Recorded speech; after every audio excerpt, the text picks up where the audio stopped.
Olá, esse é o programa Panorama das Comissões. E na edição de hoje nós vamos conversar com o senador Jacques Wagner. Ele é o presidente da Comissão de Meio Ambiente do Senado. Senador, muito obrigado por sua presença aqui conosco nos nossos estúdios. Eu é que agradeço, César, o seu convite da TV Senado no Panorama das Comissões. Para mim é um prazer vir aqui fazer o balanço 2021, um ano tão difícil para todos nós, para o mundo inteiro, pela questão da pandemia da Covid-19, mas que felizmente conseguimos produzir bastante na Comissão de Meio Ambiente. Senador, vamos começar então tratando de um dos temas mais importantes, eu diria, da agenda ambiental brasileira nesse momento. Eu estou falando do aumento dos números do desmatamento. Vamos começar avaliando algumas informações que nós separamos aqui para você. 13.235 quilômetros quadrados de florestas foram derrubados na Amazônia brasileira de agosto do ano passado até julho deste ano, um aumento de 22% em comparação com o ano anterior. Só este ano, 477 milhões de árvores foram cortadas, 1.059 árvores por minuto, com base em estudos que apontam a existência de 565 árvores por hectare na bacia amazônica.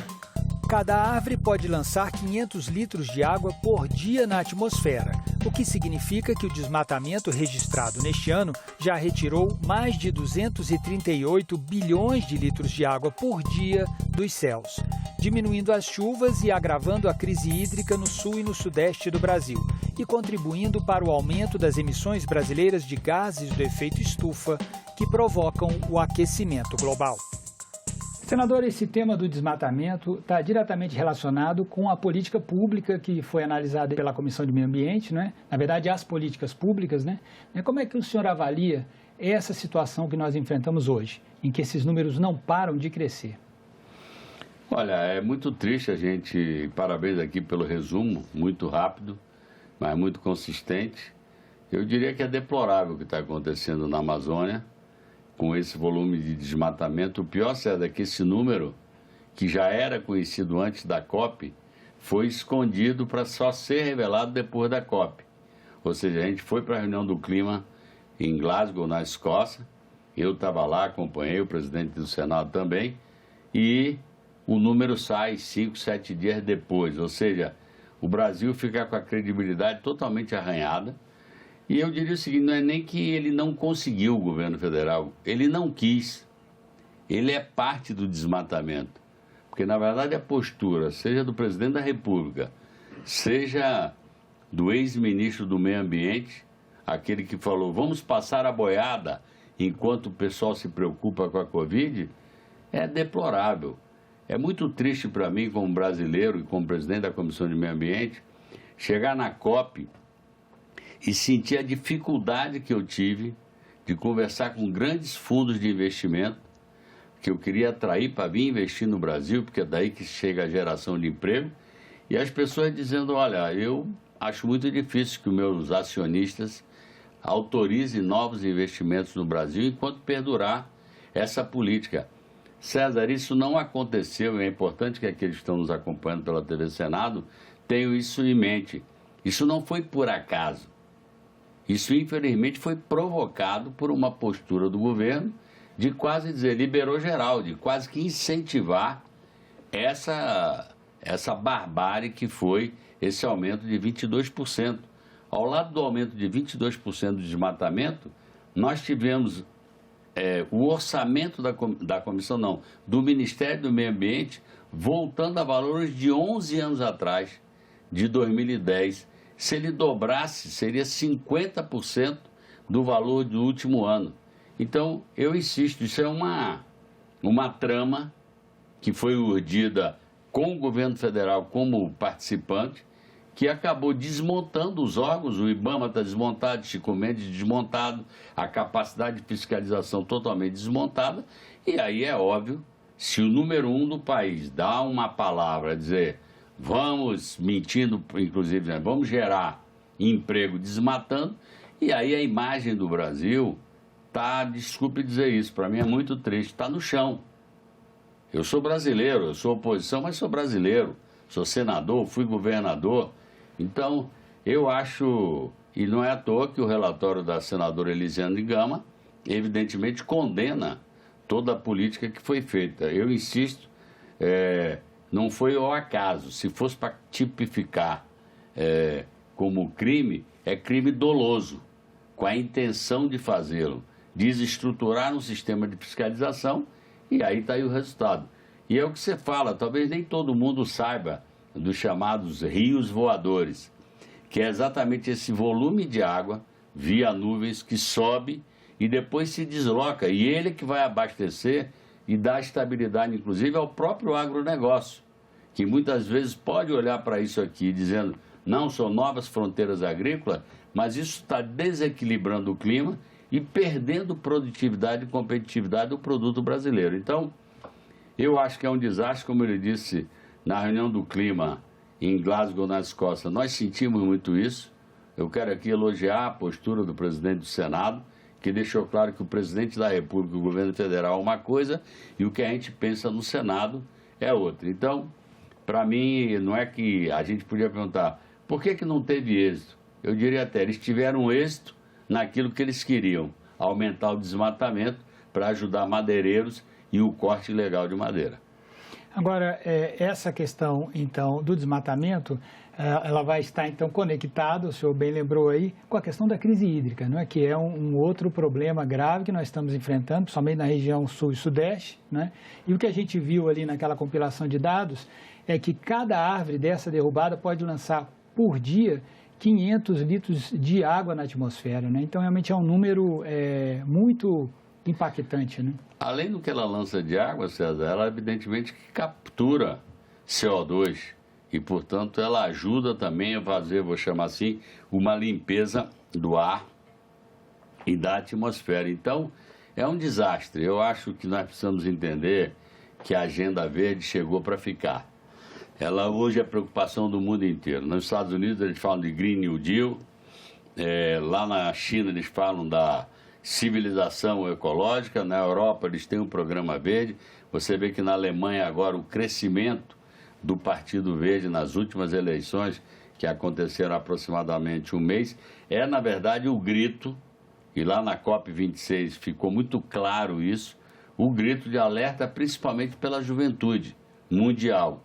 Foram marchas que eu assisti, 2 pelo menos, de milhares de jovens marchando e querendo a garantia que vão poder viver no planeta em condições habitáveis. Então, o Brasil, ou pelo menos o governo brasileiro, ainda não entendeu isso. Felizmente, a sociedade civil, César, e nós estamos nos esforçando para isso. Uma das ações que eu mais me orgulho nesse ano que passou, de 2021, foi exatamente o fato de que nós criamos o Fórum da Geração Ecológica. O que é isso? O governo federal não dialoga, então eu disse, então, vamos usar a Comissão de Meio Ambiente como espaço de diálogo. Desde junho de 21 até junho de 22, nós vamos estar trabalhando para tentar fazer um arcabouço, são 45 pessoas da sociedade civil com a equipe da Comissão de Meio Ambiente, que estão trabalhando para criar um arcabouço compatível com essa guinada verde que o mundo todo está fazendo. Essa, eu vou repetir, é uma agenda que vai estar, inclusive, na disputa eleitoral desse ano de 2022, porque ninguém pode se habilitar a dirigir um país como o nosso, com a maior biodiversidade do mundo, com o volume de água doce que nós temos, responsável através da Amazônia junto com outros países, como você disse, pelo envio de água para exatamente equilibrar o clima. Ninguém vai poder ser candidato a presidente da República sem colocar na sua agenda fortemente qual é a sua visão, qual é a sua pauta para a questão climática. Nós estamos vivendo um problema, os oceanos estão subindo e estão aquecendo. Nós estamos vendo áreas desertificadas, estamos vendo enchente, dilúvio e o próprio Polo Norte degelando. Eu quero até fazer uma associação entre isso e essa pandemia, que já trouxe mais de 4 milhões de mortos no mundo, mais de 600 mil mortos aqui no Brasil. É evidente que a postura, de novo, do governo federal atrapalhou em vez de ajudar, com aquela briga inconcebível, ideológica contra a vacina, mas a verdade é que ela é mais uma zoonose, ou seja, é mais um vírus que, vendo quebrado o seu, vou chamar assim, habitat natural, ou por queimada de florestas, ou por aterro de áreas, ou seja, pelo desequilíbrio de fauna e flora, acaba que essas zoonoses, que hoje já são responsáveis por mais de 60% das pandemias no mundo, acabam brotando vírus como esse, que está demonstrando uma resistência que impressiona até os cientistas. Então é bom que a gente entenda que a saúde do planeta também é a saúde dos seres humanos. Nós somos parte do meio ambiente. O ser humano, como os animais, como as plantas, como os minerais, como as águas do rio ou do oceano, compõem esse sistema todo. Então nós precisamos aprender, como diz o Papa Francisco, a tratar melhor a casa maior, o nosso planeta Terra, que está gritando e dizendo: é bom mudar de forma de encarar o desenvolvimento econômico, porque desse jeito a gente está matando o nosso, como eu digo, a nossa casa maior. Senador, regularização fundiária e também as regras do licenciamento ambiental. Existe uma pressão muito grande para revermos esses marcos legais, vamos dizer assim, né? Como é que o senhor avalia esse debate que aconteceu na Comissão de Meio Ambiente e também na Comissão de Agricultura? Olha, na verdade, há uma pressão dos dois lados. Há uma pressão dos que querem mudar as duas leis, porque já existe uma lei de regularização fundiária e já existe uma lei de licenciamento ambiental. Eu, inclusive, consegui aprovar no plenário do Senado um relatório que atualizou o Plano Nacional de Mudança Climática, trazendo ele para a contemporaneidade depois do Acordo de Paris. A regularização fundiária, na verdade, já existe uma lei. E é estranho, César, é preciso que as pessoas que estão nos acompanhando entendam. 88% dos proprietários que dependem de regularização fundiária podem ser regularizados com a lei atual que existe. Vou repetir, 88% das demandas de regularização fundiária podem ser regularizadas com a lei que está aí. E por que não regulariza? Porque não se oferece estrutura para o órgão competente, no caso o INCRA, para que essas coisas possam andar. Aí é mais ou menos um jogo assim: eu não dou estrutura para regularizar, depois eu digo que a lei é que é ruim. Aí eu quero flexibilizar a lei. Esses 88% de pessoas demandando, aí vem a curiosidade. Eles são responsáveis por aproximadamente 40% do volume de terras.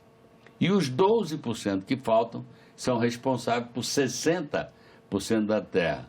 É a eterna desigualdade no Brasil. 88% são responsáveis por 40% em hectares do território e 12% por 60%. Então, quer se mudar a lei para acelerar essa questão. O licenciamento ambiental é a mesma coisa. Já existe uma lei do licenciamento ambiental. Evidentemente que qualquer lei pode ser atualizada, mas se repete o mesmo jogo. Você não dá estrutura para o IBAMA para poder, como se diz, fazer o licenciamento. O licenciamento demora e se diz: não, a lei é ruim e eu preciso facilitar. Eu quero deixar bem clara a minha posição. Eu acho que meio ambiente não é mais uma questão nem de esquerda nem de direita. Ela é uma bandeira do bom senso, da coerência, da lógica. Não dá mais, o mundo inteiro sabe disso, para a gente continuar vivendo, jogando plástico nos oceanos, acabando com nossos rios, contaminando nosso lençol freático e desmatando o que resta de floresta, principalmente o pulmão do mundo, a Amazônia. Então, eu acho que o bom senso diz que é preciso que a gente isole os extremos, e aí eu concordo, tem extremo dos dois lados, tem gente que acha que tudo vale a pena se for para implantar um negócio, assim como na outra ponta tem gente que nada vale a pena. Eu acho que nós temos que achar o caminho do meio. E, na minha opinião, acompanhando o pensamento hoje, que é predominante no mundo inteiro, nós temos que falar, César, de sustentabilidade tripartite.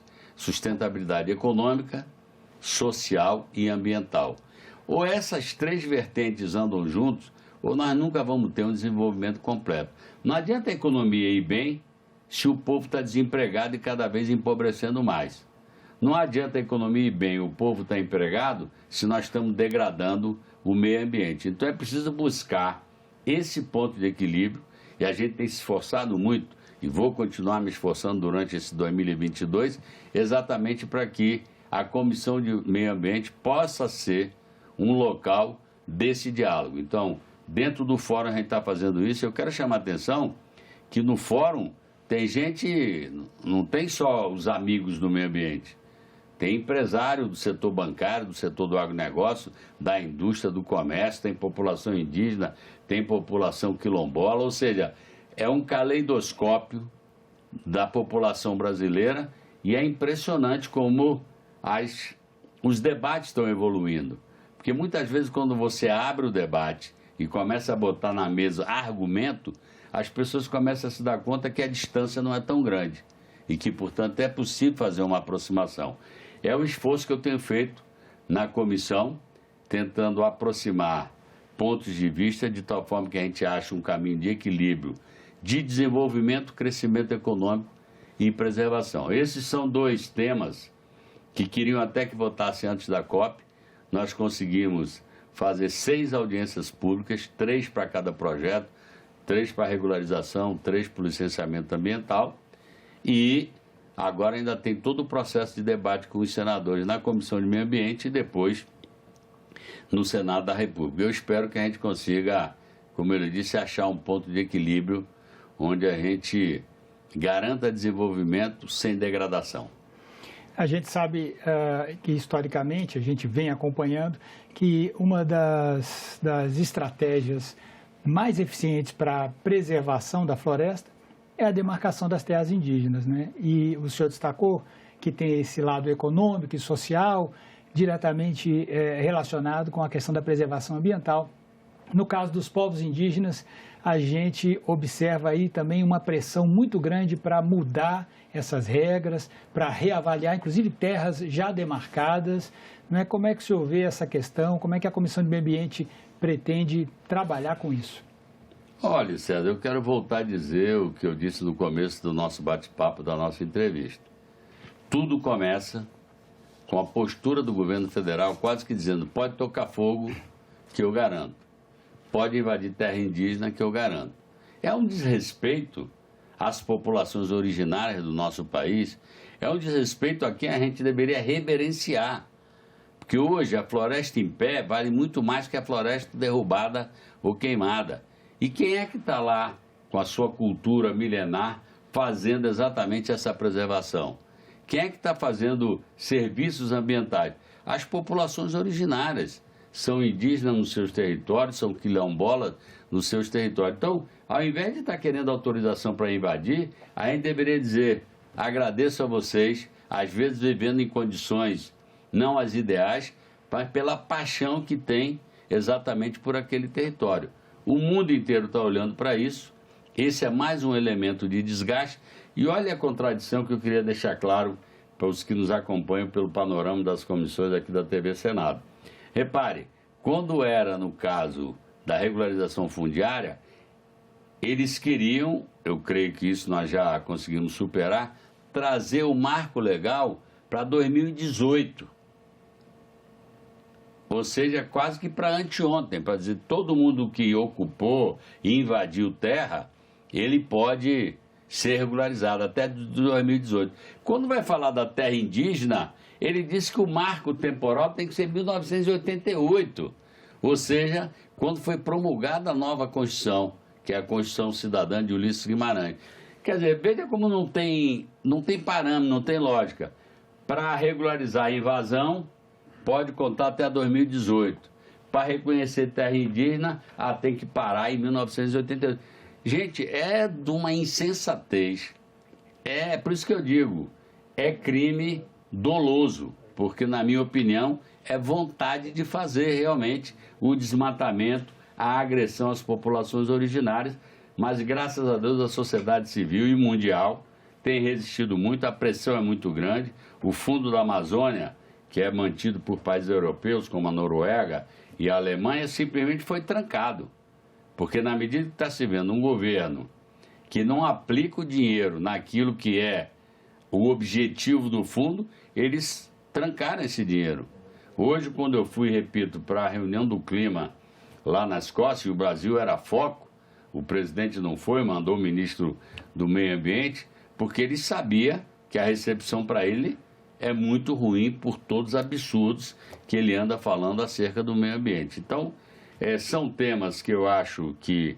E é bom que a gente esteja fazendo o panorama aqui, e a gente pode continuar batendo outro papo, porque até o meu partido, mesmo o Partido dos Trabalhadores, sempre optava mais pela Comissão de Assuntos Sociais. E eu fui um dos que defendi, gente, já é a nossa cara os assuntos sociais, nós precisamos também adentrar num tema que, eu repito, hoje está no centro da agenda internacional, que é a questão ambiental, da mudança climática e do aquecimento global. Acaba que é um tema que ele traz para si a economia, a questão social, né? São vários aspectos que se reúnem sob esse prisma, não é, do meio ambiente, digamos assim. No fundo, é aquilo que eu falei, ou você tem as coisas concatenadas, economia crescendo, a área social se desenvolvendo com a inclusão social e a área ambiental sendo preservada, ou é como se fosse na casa de família da gente, que mesmo com um salário grande, o pai de família ou a mãe de família resolve comprar carro de luxo e deixar a família sem comer ou sem roupa.